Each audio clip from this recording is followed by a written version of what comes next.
Des préparatifs sont en cours au Togo pour sélectionner la couche de la population à vacciner contre la Covid-19 et ce pour le compte de la première phase de cette vaccination. Au même moment, il est annoncé que la première phase de vaccination se fera avec le vaccin AstraZeneca et aura lieu dans les semaines à venir dans le pays.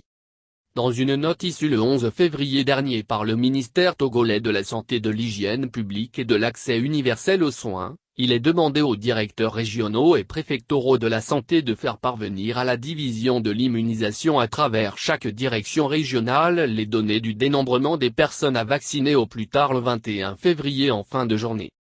Pour la vaccination en vue contre la Covid-19 au Togo, le ministre togolais de la Santé, Moustapha Mijiyawa, a annoncé que la campagne de vaccination débutera avec le vaccin AstraZeneca. Ce vaccin est fabriqué par une firme suédois-britannique et l'Organisation mondiale de la santé, OMS, a annoncé qu'il est un anti-Covid qui peut être administré aux plus de 65 ans. Couche de la population à vacciner. Le ministre Mijiyawa informe à cet effet écrit aux directeurs régionaux de la santé, directeurs préfectoraux de la santé, directeurs des hôpitaux et les directeurs des écoles de formation médicale et paramédicale d'établir la liste du personnel de santé, y compris les agents de santé communautaire, ainsi que les apprenants des écoles de formation médicale et paramédicale.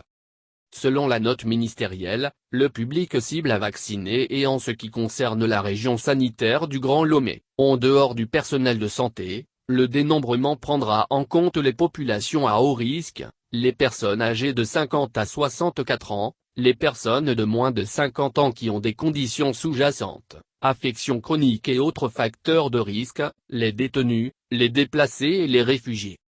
Souci pour ce vaccin en Afrique du Sud.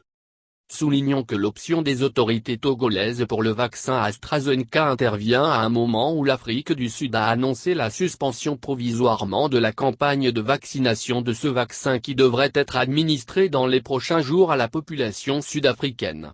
Certains gouvernements ont préféré le recommander uniquement pour les moins de 65 ans voire 55 ans, faute de données suffisantes sur son efficacité pour les plus âgés.